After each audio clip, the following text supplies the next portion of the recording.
আমি শুভেন্দু অধিকারী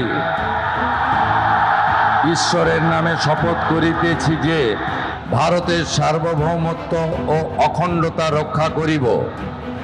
পশ্চিমবঙ্গ রাজ্যের মুখ্যমন্ত্রী রূপে আমার কর্তব্যসমূহ নিষ্ঠাপূর্বক এবং বিবেকসম্মতভাবে নির্বাহ করিব এবং ভয় বা পক্ষপাত, ভীতি বা বিদ্বেষ রহিত হইয়া সকল শ্রেণীর জনগণের প্রতি সংবিধান ও বিধি অনুসারে ন্যায় আচরণ করিব।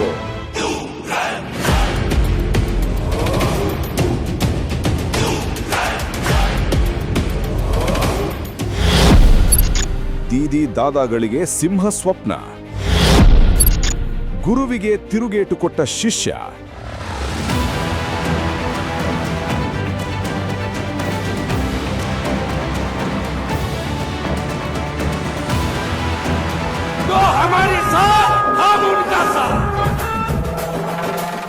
ಬಿಜೆಪಿ ದಿಗ್ವಿಜಯಕ್ಕೆ ಮುಖ್ಯವಾಗಿ ಕಾರಣವಾದ ಜನಸಾಮಾನ್ಯರ ಧ್ವನಿಯಾಗಿ ಉದ್ಭವಿಸಿದ ಹೆಸರೇ ಸುವೇಂದು ಅಧಿಕಾರಿ.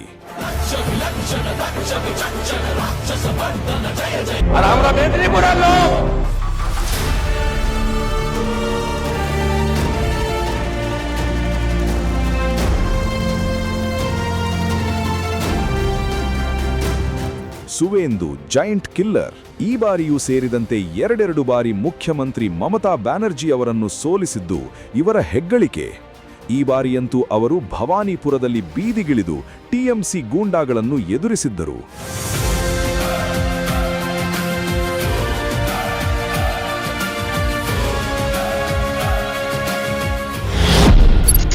ಗುರುವಿಗೆ ತಿರುಗೇಟು ಕೊಟ್ಟ ಶಿಷ್ಯ.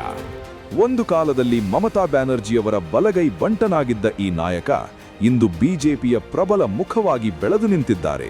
ಸುವೇಂದು ಅಧಿಕಾರಿಯವರ ಶಕ್ತಿ ಏನೆಂದು ಇಡೀ ದೇಶಕ್ಕೆ ತಿಳಿದಿದ್ದು ನಂದಿಗ್ರಾಮ ಚಳುವಳಿಯ ಮೂಲಕ. ಟಿಎಂಸಿ ಅಧಿಕಾರಕ್ಕೆ ಬರಲು ಮೂಲ ಕಾರಣವಾದ ಈ ಹೋರಾಟವೇ 34 ವರ್ಷಗಳ ಎಡರಂಗದ ಆಡಳಿತವನ್ನು ಅಂತ್ಯಗೊಳಿಸಲು ಅಡಿಪಾಯ ಹಾಕಿತು.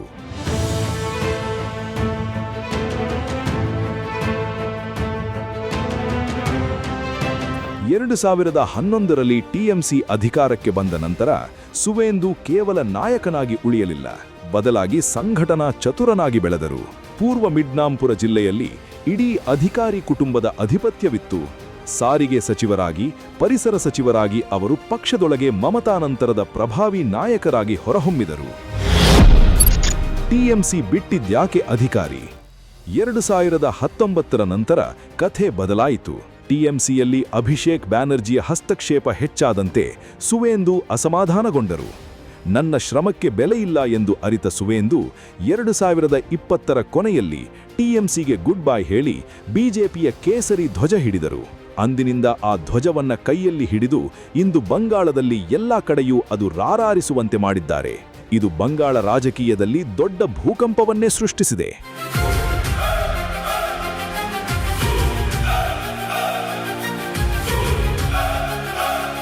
2021ರ ವಿಧಾನಸಭೆ ಚುನಾವಣೆ ಸುವೇಂದು ಪಾಲಿಗೆ ಅಗ್ನಿಪರೀಕ್ಷೆಯಾಗಿತ್ತು.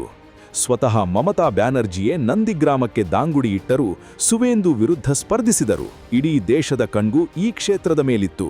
ಕೊನೆಗೆ ರೋಚಕ ಹಣಾಹಣಿಯಲ್ಲಿ ಸುವೇಂದು ಅಧಿಕಾರಿ ಸುಮಾರು 1900 ಮತಗಳ ಅಂತರದಿಂದ ಮಮತಾ ಬ್ಯಾನರ್ಜಿಯವರನ್ನೇ ಸೋಲಿಸಿ ಜೈಂಟ್ ಕಿಲ್ಲರ್ ಎನಿಸಿಕೊಂಡರು. ಸುವೇಂದು ಜೀವನದ ಕಪ್ಪು ಚುಕ್ಕೆಗಳು. ಹೋರಾಟದ ಬದುಕಿನಲ್ಲಿ ಸುವೇಂದು ಅಧಿಕಾರಿ ಕೆಲವು ಕಪ್ಪು ಚುಕ್ಕೆಗಳನ್ನು ತಮ್ಮ ಬೆನ್ನಿಗೆ ಅಂಟಿಸಿಕೊಂಡಿದ್ದಾರೆ. ಶಾರದಾ ಸಮೂಹ ಸಂಸ್ಥೆಯ ಹಗರಣದಲ್ಲಿ ಸುವೇಂದು ಅಧಿಕಾರಿ ಭಾಗಿಯಾಗಿದ್ದಾರೆ ಎಂದು ತೃಣಮೂಲ್ ಕಾಂಗ್ರೆಸ್ ಹಲವು ಬಾರಿ ಆರೋಪಿಸಿದೆ. ಶಾರದಾ ಸಂಸ್ಥೆಯ ಶ್ರೇಷ್ಠಿ ಸುದೀಪ್ತಾ ಸೇನ್ ಅವರು ಸುವೇಂದು ಅವರಿಗೆ ಹಣ ನೀಡಿದ್ದಾರೆ ಎಂಬ ಆರೋಪ ಕೇಳಿಬಂದಿತ್ತು. ಸುವೇಂದು ಅಧಿಕಾರಿ ಸೇರಿದಂತೆ ಹಲವು ಟಿಎಂಸಿ ನಾಯಕರು ಹಣ ಪಡೆಯುತ್ತಿರುವಂತೆ ಕಂಡುಬಂದಿತ್ತು. ಈ ಎಲ್ಲ ಆರೋಪಗಳ ನಡುವೆಯೂ ಸುವೇಂದು ಮಮತಾ ದೀದಿ ವಿರುದ್ಧ ತೊಡೆತಟ್ಟಿ ನಿಂತರು. ಪದವಿಗಿಂತ ಜನರ ಬೆಂಬಲವೇ ಮುಖ್ಯ ಎಂಬ ನಂಬಿಕೆಯಿಂದ ಮುನ್ನಡೆದರು.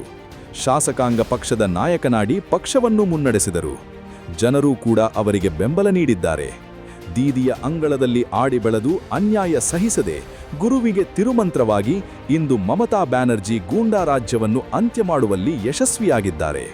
ಬಂಗಾಳದ ಸಂಪೂರ್ಣ ಚುಕ್ಕಾಣಿ ಹಿಡಿದು ಬುಲ್ಡೋಸರ್ ನೀತಿ ಅನುಸರಿಸೋದಾಗಿ ಹೇಳಿರೋ ಸುವೇಂದು ತುಷ್ಟೀಕರಣದಿಂದ ದೂರ ಎನ್ನುವುದನ್ನು ಸಾಬೀತು ಮಾಡಿದ್ದಾರೆ. ಸೋಲಿಗೆ ಹೆದರದೆ ಗೆಲುವಿಗೆ ಬೀಗದೆ ಬಂಗಾಳದ ಅಸ್ಮಿತೆಗಾಗಿ ಅವರು ಮುಂದೆ ಸಾಗಲಿ ಎನ್ನುವುದು ಕೋಟ್ಯಾಂತರ ಬೆಂಗಾಲಿಗಳ ಆಶಯವಾಗಿದೆ.